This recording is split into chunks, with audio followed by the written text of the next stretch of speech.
Hi, this is Mrs. Galvan. Today we're going to be talking about the Daily Five.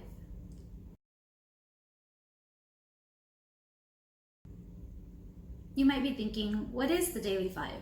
Well, the Daily Five was started by two sisters. It's Gail and Joanne, and they were attending some professional development. So they were with Margaret Mooney, who is the literacy instruction expert in New Zealand, and she was modeling a guided reading lesson to a group of teachers.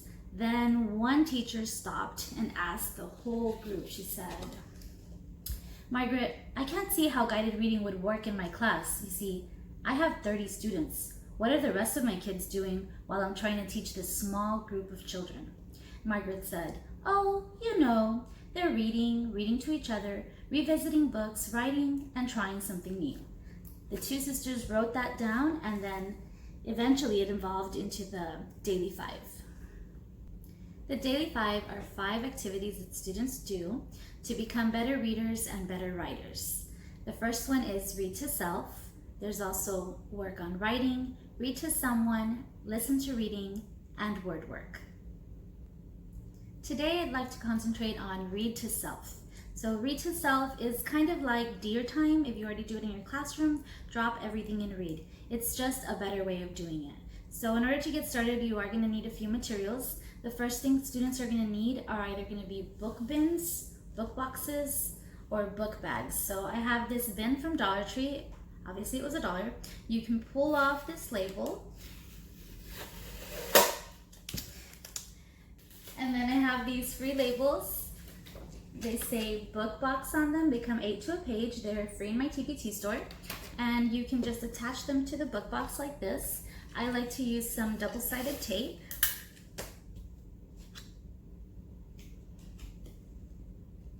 So you can use the book boxes. If book boxes are a little bit too expensive or too bulky, you can also try it with these file bags that I talked about before. These come 3 of them for $1 from Dollar Tree, and you can label it book bag. It's big enough for students to put their books in, and it should last quite a while.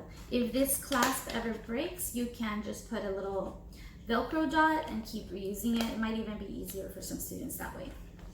So book boxes and book bags are a must for read to self.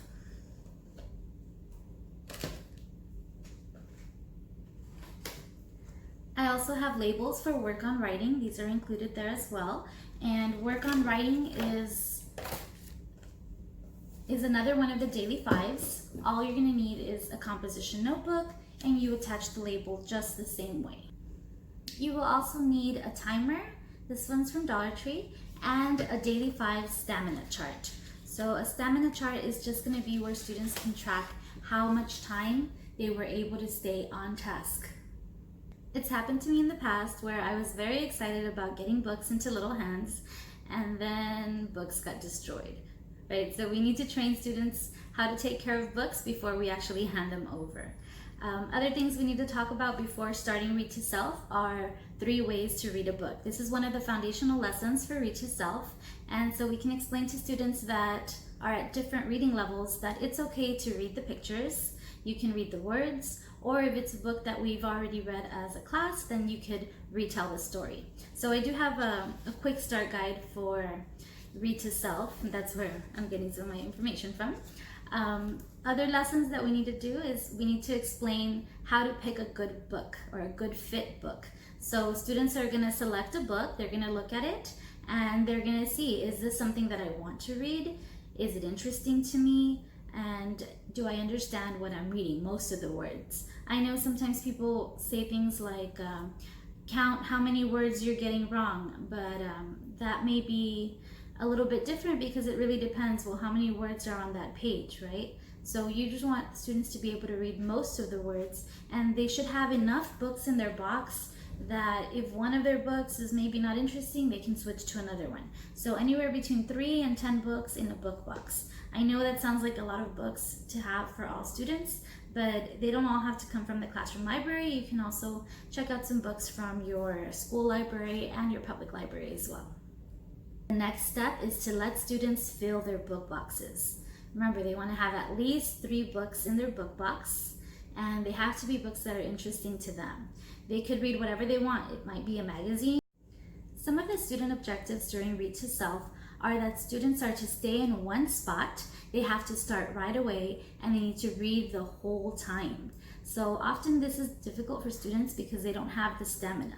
We're working on building stamina. One of the things we're going to do is have this stamina chart, and we're also going to talk to students about resetting. So sometimes they're going to be reading and they might get tired or bored. So resetting just means, you might stretch really quickly, take a deep breath, and then you're ready to start again. So stamina is being able to do something for a long time without getting tired or giving up.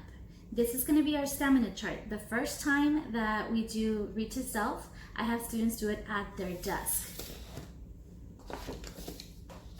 Oops.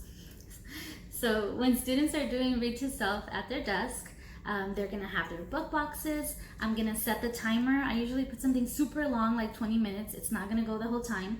And we're gonna start that timer. Students are gonna start to read. During this time, you wanna give them their independence. Let them stay at their desk. You're not walking around because we don't want them to be relying on us during this time, right? We want to eventually have them become independent so that we could be working with other students at this time. So when I modeled Read to Self in the classroom, I had my own book and I was reading while they were reading, right? Once we notice some students are losing that stamina, they're engaging in disruptive behaviors, they're talking, they're looking around, or they're not really reading, then that's the time that we stop the timer, and then we're gonna record what's the time that we had today. So let's say, for example, that students were able to read on task and quietly for 4 minutes. Then we'll mark this little chart right here, and now they have 4 minutes on that first try of Read to Self. You're gonna notice that students are gonna be very focused or very motivated to try it again. So go on to something else, and then later on during the day, when you have a little bit of time, you're gonna try it for the second time.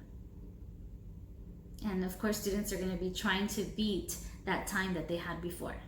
The second time that we try Read to Self, I like to introduce some choice about where you're going to be sitting. So before we begin, I explain to students that they want to choose a spot where they're going to be successful, somewhere where they're not going to be so close to someone that they're going to be getting distracted. So I talk to them a little bit about personal space, and to me, personal space is all about extending your arms out, and nobody can be in this area because otherwise you're going to be too close, they're going to be bothering you, or you could be hearing them if they're whisper reading to themselves. So students are going to have the ability to choose a spot. They get super excited about this, but I also warn them that if there's someone that is not being very responsible at that spot, or they're getting off task, then the next time that we do Read to Self, everyone's going to get to be in that really fun spot, and they're going to be stuck at their desk. So choosing a successful spot is very important for students. Once students complete that second round of Read to Self, then of course we're going to mark it on the stamina chart, and hopefully this time they'll have a little bit more time than before. So the goal is for students to continue with Read to Self, and we're just going to stay there until they have enough stamina built up. Some of the stamina levels we should have in kinder, we're aiming for 7 to 8 minutes. For primary students and elementary, we're aiming for 10 to 12 minutes. And for intermediate students, we're aiming for 12 to 14 minutes. So they don't have to get all the way up to the 20 minutes to continue with something else. I hope you enjoyed learning a little bit more about launching Daily 5, specifically Read to Self. Thank you. As always, please share this video with your teacher buddies and let us know what are some other ideas that you use to implement Daily 5 in your classroom.